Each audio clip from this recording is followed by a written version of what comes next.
Olá pessoal, estamos no nosso curso de gerenciamento de recursos e o meu nome é José Finocchio. Agora a gente vai falar sobre estimativa de recursos. Basicamente é como dimensionar a equipe e também dizer quais são as habilidades, capacidades que essa equipe deve ter. Basicamente, se você olhar na estrutura do projeto, ele tem uma entrada que é muito importante, que são os deliverables que devem ser produzidos. E esses deliverables dão origem a uma sequência de atividades, um cronograma. É totalmente em cima desse cronograma de atividades que a gente faz as estimativas. Tanto é que você está lendo o nome do processo, é estimar recurso das atividades. Então esse input das atividades é fundamental. Essas atividades do cronograma elas já foram trabalhadas e elas têm determinados atributos. Quais são os atributos importantes? O principal é o tipo de habilidade que precisa naquela atividade. Normalmente a atividade ela tem um insumo de entrada, algo inicial para ela começar a trabalhar, e existe um resultado da atividade, uma saída. Então fazer uma atividade, você percebe que é uma transformação. A pessoa que é capaz de fazer essa transformação, ela tem determinadas habilidades. É claro que tem muito mais coisa que a gente precisa saber, quando começa, quando termina, se existem calendários específicos dessa atividade, restrições, premissas, e uma série de outros atributos da atividade. Mas o principal deles é esse que eu falei para vocês. Qual que é a habilidade que a pessoa precisa para desempenhar essa atividade? E algumas empresas já têm, são mais estruturadas que outras, já têm políticas e procedimentos estruturados. Como fazer atividades estruturadas por processo. É muito comum nas grandes construtoras que elas já têm um procedimento de qualidade para fazer cada uma das atividades. Por exemplo, misturar concreto.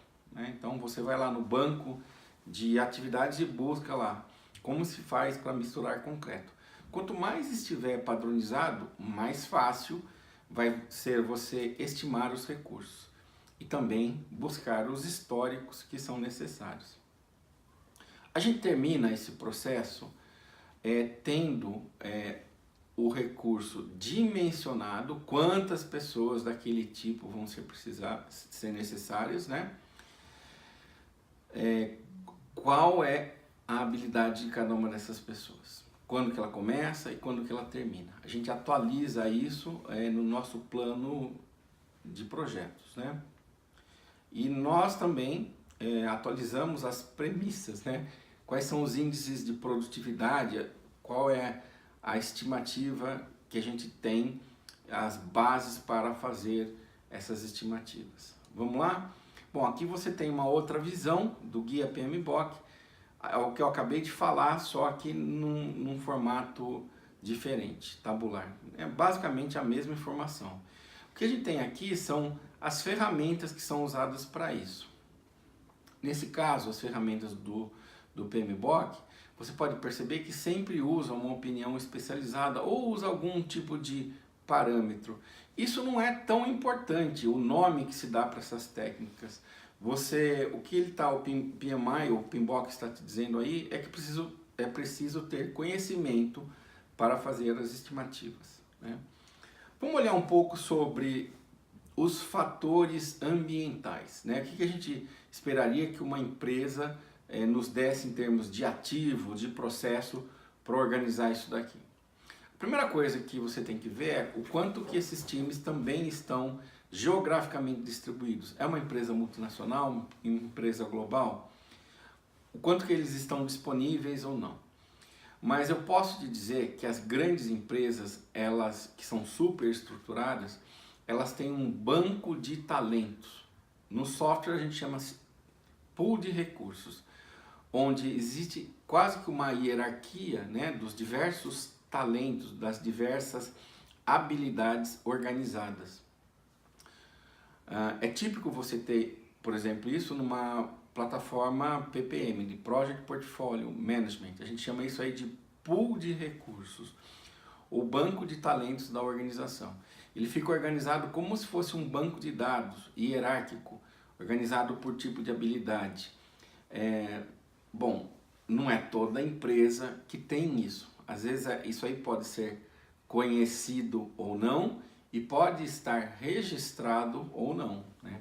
É um grande ativo para se ter na hora de se estimar recursos. Outra coisa que eu falei para vocês é ter procedimentos. Você ter procedimento padrão para fazer a coisa. Se você não tem procedimento padrão, significa que você vai ter que descobrir esse procedimento na hora de fazer os projetos. E super importante na hora de estimar recursos é ter dados históricos. Como que você vai saber a produtividade, quantas pessoas precisam, se você não tem nenhum histórico, né? Existe o cálculo hipotético universal teoricamente embasado, mais conhecido como chute. Você, sem histórico, você só pode chutar. Existem alguns tipos de indústrias que vendem esses tipos de padrões. Por exemplo, a indústria da construção. Existem catálogos que são vendidos com essas informações, mas é raro na área de gerenciamento de projetos você ter isso daí vendido no mercado, né? Por isso é muito importante a empresa ter a sua, vamos dizer assim, o seu banco de dados. Vamos falar um pouco das habilidades? Olha, você tem que ver que habilidade é diferente de competência. Quando você tem competência, você domina plenamente algo a ponto de executá-lo atualmente. Quando você tem habilidade, significa que você tem o dom de desenvolver competências. Então, quando você tem uma habilidade, você pode ter uma competência no futuro. E hoje, ter habilidades é mais importante. Uma pessoa que possui habilidade, ela tem o potencial de adquirir uma competência específica que vai ser útil numa atividade. Então a gente tem que buscar essas habilidades. Onde estão? Elas estão distribuídas nas pessoas da nossa organização, que a gente quer trazer para a nossa equipe. Às vezes essa habilidade não está numa pessoa da sua organização. Nesse caso, você tem que adquirir, você tem que contratar na forma de serviço.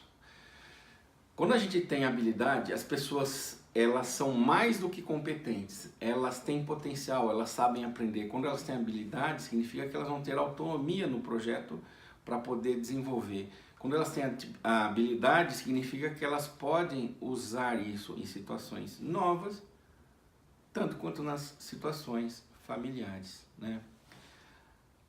E hoje em dia, na área de gerenciamento de projetos, é importante você estar preparado para trabalhar na incerteza, na volatilidade, e ter habilidades é fundamental para isso. Como projetos e habilidades se relacionam, né? Para você, lembra que eu falei que a atividade realizar uma atividade é uma transformação, é uma agregação de valor?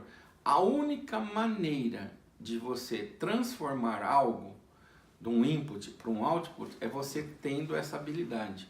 Se você olhar um projeto, é uma cadeia dessas transformações. O diagrama de rede, ele é uma cadeia de transformações, né? Ter habilidade é ter potencialidade. Então tá aí, ó, você vai agregar valor, né? Eu tenho essa habilidade. Você, como gestor de recursos, tem que identificar quais são as habilidades disponíveis. Então, se eu tenho isso estruturado no meu, vamos dizer, no meu ativo, vamos dizer que eu tenho um banco de dados sobre isso. Vamos pegar uma empresa que tem um procedimento padrão para desenvolver um programa, com X pontos de funções, com uma determinada métrica, né?